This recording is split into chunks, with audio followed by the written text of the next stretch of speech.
It is 2 a.m. again.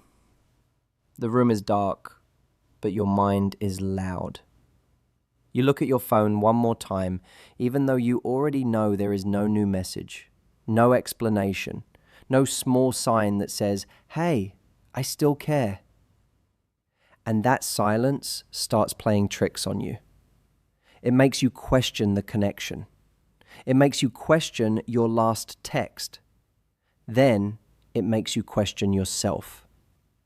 If you have ever felt someone come in warm, close, interested, and then suddenly go cold like a locked door, stay with me.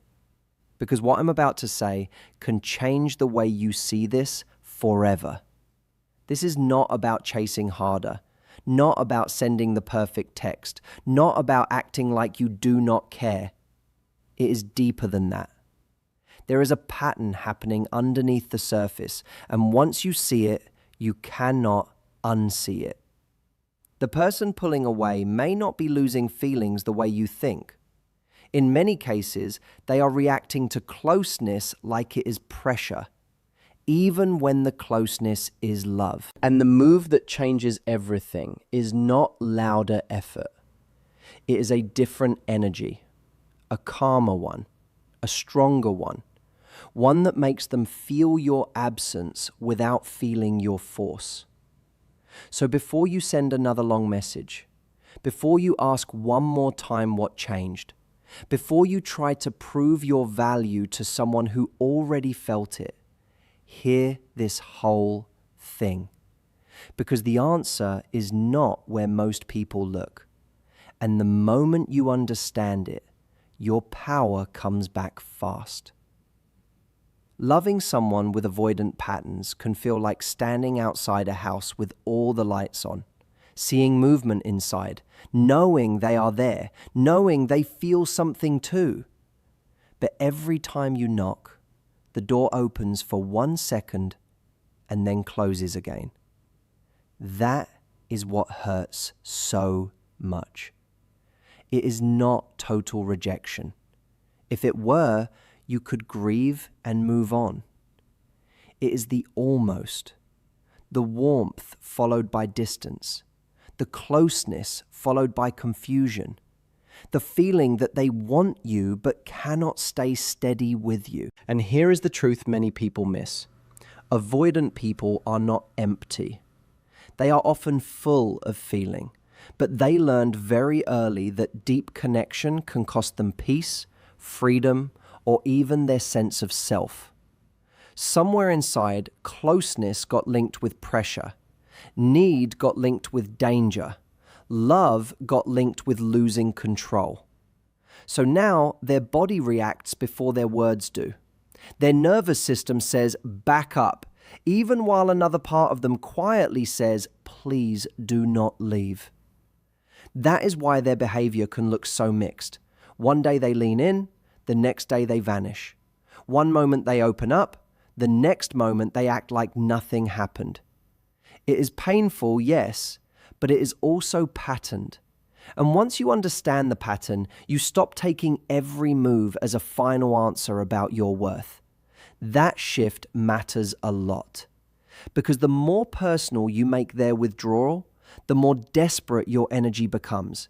And that desperate energy is usually the exact thing that makes them run faster. Now let's get into the part that changes the whole game without turning you into a game player. When you chase an avoidant person, even with honest love, they often do not read it as romance. They read it as pressure. Not because you are doing something evil, not because caring is wrong, but because their system is scanning for anything that feels consuming. The more you move toward them with urgency, the more their body says, I need space. And then the cruel part happens. You feel the distance and try even harder. More texting, more explaining, more checking in, more attempts to fix the vibe. But the harder you push for connection, the more they feel like they are being emotionally cornered. This is why your strongest move is often the one that feels the most unnatural at first. You stop leaning. You stop hovering. You stop trying to pull clarity out of someone who is shutting down, not as punishment, not as strategy theater, but for real. You turn back toward your own life, your own body, your own peace. And when that shift is real, not fake, something interesting starts happening inside them. You are no longer a force coming at them. You become a presence they can feel from a distance. Not heavy, not demanding, just there. And that changes their response. Because now, instead of defending against your intensity, they have space to become curious about your absence. That curiosity is powerful, more powerful than pleading ever is. Remember that. Desperation chases, calmness attracts, and real self-respect creates a kind of silence they can finally hear. Think about it like this. If someone feels overwhelmed by closeness, they do not need more closeness pushed at them. They need space safe enough for their own feelings to come back online. That is why authentic distance works in a way forced distance never can. When you stop centering your whole emotional world around their reactions, you stop feeding the pattern that keeps both of you stuck. Maybe you join that class you kept putting off. Maybe you start saying yes to dinners, gym sessions, weekend plans, solo walks, the parts of life you dropped while trying to decode mixed signals. Maybe you finally put your phone down and pick your real life back up. And no, this is not about making them jealous. That weak energy always leaks. People can feel when you're moving on is really performance. This is about remembering who you were before someone's inconsistency became your full-time job. And that change lands differently. Because now, if they look your way, they do not feel your eyes glued to them. They feel movement, life, strength. They sense that you are not frozen at the door waiting for permission to feel okay again. And suddenly, the same person who once took your availability for granted may start reaching out in softer ways. A random text, a question about your day, a memory dropped into the chat, a reason to reconnect that sounds casual but carries weight underneath it. Stay with me here because this next piece matters. They are not suddenly becoming a different person overnight. What is changing is the level of threat they feel around the connection. That drop in pressure gives their softer feelings room to rise. Another thing that deeply affects an avoidant person is emotional steadiness. Not perfection, steadiness. They are often hyper-aware of signs that someone might become too reactive, too dependent, too emotionally chaotic around them. So when they go quiet and you spiral, they do not just see pain. They often see responsibility. They feel like if they get close, they will have to manage your emotions too, and that creates more distance. This is why emotional regulation becomes incredibly attractive. If they disappear for a day or two and you answer that silence by falling apart, demanding answers, or trying to pull reassurance out of them, their system often reads that as proof that closeness is dangerous. But when they pull back and you remain grounded, something very different gets communicated. You show them that their space does not destroy you. You show them that your emotional world has structure. You show them that being close to you does not mean becoming your lifeline, and that reads as safety. Imagine the difference between someone saying, "Why are you doing this to me? Please talk to me right now," and someone calmly living their life, then responding warmly when contact returns, without drama, without interrogation, without trying to collect emotional payment. That second energy is rare. It feels clean. It feels adult. It feels safe. And safety is often more magnetic to avoidant people than passion in its loudest form. Because passion can feel like pressure, but calm confidence feels like room. And room is where they can breathe enough to feel what they actually feel. There is also a quiet test happening in almost every interaction, and most people never notice it. Avoidant people are often checking, without even meaning to, whether you will respect their autonomy or slowly try to take over their emotional space. They may never say this out loud. In fact, many of them do not even fully understand they are doing it. But the questions are there under the surface. Will you let me be myself? Will you keep trying to fix me? Will you make me feel trapped? Will I have to carry your happiness if I get closer? This is why trying too hard to win them can backfire. It signals that you need a certain response in order to feel okay. And the second they sense that, the pressure rises. But when you enjoy the connection without trying to force it into a specific shape every minute, you pass a test they may not even know they were giving. You prove that you can appreciate them without swallowing them whole. You prove that care does not always come with control hidden inside it. And that matters more than people think. Because for someone wired to protect their independence, the biggest green flag is often not intensity. It is non-invasive warmth. It is someone who can be kind without gripping. Someone who can stay open without collapsing. Someone who does not need to pin every emotion down and label every shift. That kind of energy does not chase. It invites. It does not trap. It leaves the door open. And sometimes, for the first time, they start walking through it on their own. Here is what often happens inside them when you truly stop chasing. At first, they may feel relief. That part is real. The pressure drops, the space opens, the system settles. But after that, another feeling can arrive. One they were too defended to feel when your energy was constantly right on top of them. They start noticing the lack. They miss your attention. They miss your warmth. They miss the emotional availability they had become used to without fully admitting it. It is like hearing a sound in your house every day and only realizing how familiar it was once it stops. Your presence was there. Your care was there. Your steady reaching was there. And when it is no longer aimed at them with the same force, they finally have room to feel the empty space it leaves behind. But this is the key.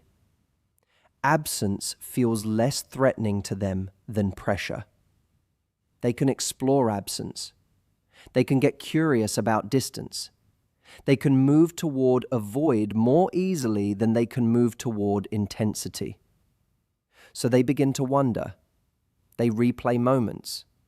They feel memories come back with less defense around them. They start asking themselves questions they could not ask while bracing against closeness. Do I miss them? Did I push something good away? Why do I keep thinking about them now? That is the turn. Not because you manipulated it, because your withdrawal stopped activating their fear long enough for their real attachment to speak. And when that voice starts getting louder, they often reach. Maybe slowly, maybe awkwardly, but they reach. This is the paradox that confuses so many people. Avoidant individuals often move closer when they do not feel pulled. They open more when they do not feel pushed to open. They choose more freely when they do not feel chosen too aggressively. That does not mean they want coldness. It does not mean they only value people who ignore them. It means emotional pressure scrambles their ability to connect. The moment love starts feeling like a demand, a countdown, or an emotional contract they did not agree to, their defenses fire. So if you want the dynamic to shift, you cannot keep showing up with the same frantic energy and expect a softer result. You have to become solid enough to step out of the chase. You have to let your love stop turning into pursuit. And that is not just good for influencing them. it is good for saving you. Because chasing makes you abandon yourself in small pieces. First your peace, then your standards, then your sense of reality. You start calling crumbs consistency. You start calling confusion chemistry. You start working so hard to keep the connection alive that you forget relationships are supposed to include two people. So when you finally pull your energy back and return to yourself, you are not just creating a condition where they may feel drawn in again. You are also breaking your own addiction to being emotionally overextended. And that may be the biggest transformation of all. Because even if they do come back, you will no longer meet them from the same place of hunger. You will meet them from clarity. And clarity changes every decision after that. There is a real body level shift that happens when you stop flooding the connection with urgency. Stress drops, pressure drops, the emotional temperature changes. And when that happens, they can finally feel what their defenses were covering. Many people with avoidant habits are not emotionless. They are defended. There is a difference. Under the shutdown, there is often tenderness, longing, fear, affection, and confusion all mixed together. But when they feel crowded, all of that gets buried under protection. It is only when the connection feels less invasive that their softer emotions begin to rise to the surface. That is why some people seem warmer after you stop trying so hard. It is not always because they suddenly matured in a week. It is because the environment around the connection changed. Imagine trying to hear a whisper in a room full of alarms. You cannot. The alarms have to quiet down first. Your constant reaching, even when it came from love, may have sounded like alarm bells to their system. Once that noise fades, the whisper can be heard. And sometimes that whisper says, I do care. Sometimes it says, I miss them. Sometimes it says, I pushed too far. That is why the shift can feel so dramatic. The person who acted distant starts leaning in. The one who gave you nothing suddenly wants to talk. The one who avoided depth starts opening the door a little wider. Do not miss the lesson here. Their movement is often a response to safety, not pressure. The calmer the field, the easier it becomes for hidden feelings to step out from behind the wall. But here is where this gets even more important and maybe more beautiful. By the time you truly learn this lesson, you begin to change too. At first, maybe you pull back because you want them to notice. Fair enough. A lot of people start there. But if you do it the right way, something deeper happens. You begin rebuilding your life from the inside. You stop measuring your worth by how quickly they text back. You stop treating someone else's inconsistency like a mirror of your value. You stop trying to earn basic care by overgiving, over-explaining, and overweighting. You learn how to want someone without turning that want into desperation. You learn how to care deeply without handing over your center. You learn that love feels very different when it is not mixed with fear of abandonment every 5 minutes. And once that lesson lands, you are different, stronger, calmer, harder to shake, more selective, more honest. And that version of you is powerful, not because it is cold, but because it is whole. You no longer say, how do I get them to choose me in the same helpless way? Now the question becomes, can they meet me where I stand? That is a completely different energy. And ironically, that is often the exact energy avoidant people are drawn toward most. Someone who is warm but not grasping, open but not collapsing, caring but not trying to control the pace of intimacy every second. In simple words, someone who can love without losing themselves. And that kind of person is rare. Let's also be honest about something else. Not every avoidant person will suddenly become ready for a healthy relationship just because you stopped chasing. Some will reach out because they miss the comfort, not because they are ready to build something solid. Some will come back with charm, but not consistency. Some will test the waters, enjoy your warmth again, and then drift the second things feel real. So your job is not just to become more magnetic.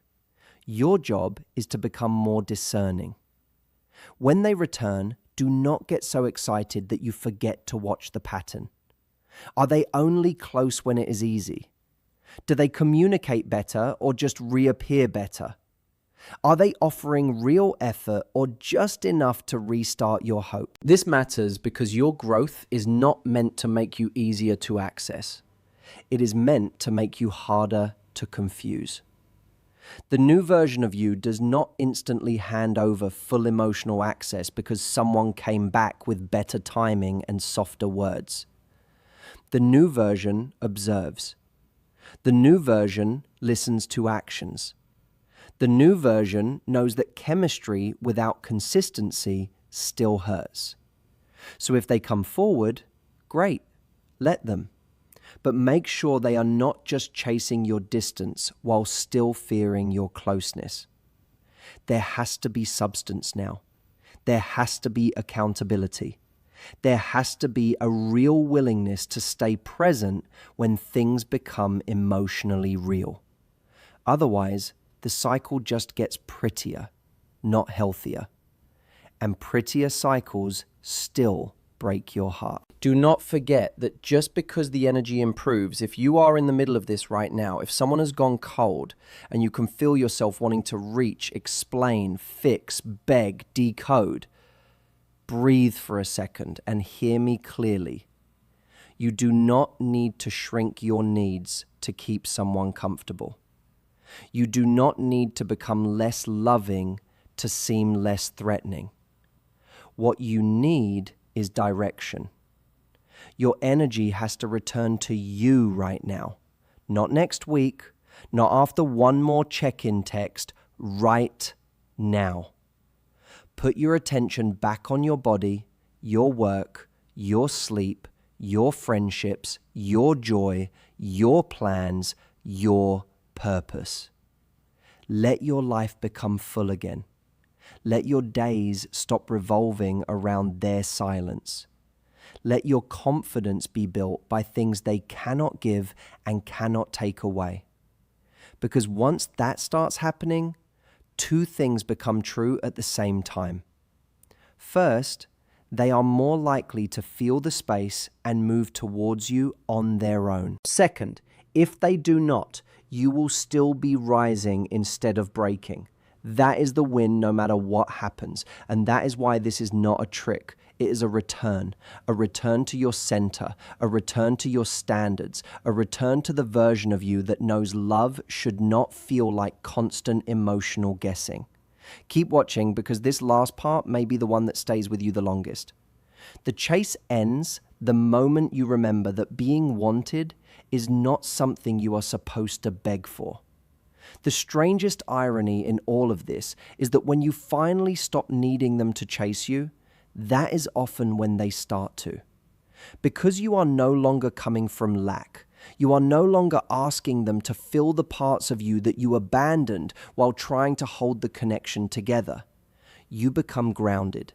You become interesting again, not because you performed distance, but because you came back to life.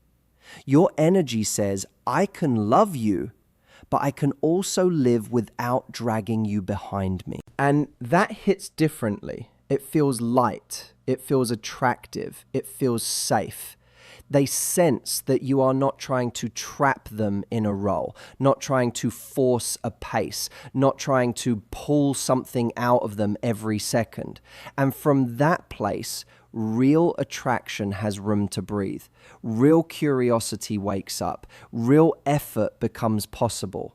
But even more than that, you begin to understand something that changes every relationship after this one.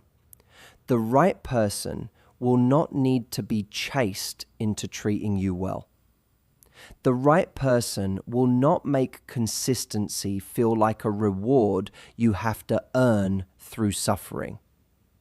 The right person may still have fears, flaws, and wounds, but they will not leave you starving while calling it connection. So if this message is landing hard, take that as a sign, not to chase less as a tactic, but to return to yourself as a standard. Let them feel your absence if they must. Let them notice the quiet. Let them wonder. But most of all, let yourself become so deeply rooted in your own life that no one's confusion can turn you into a stranger to yourself again.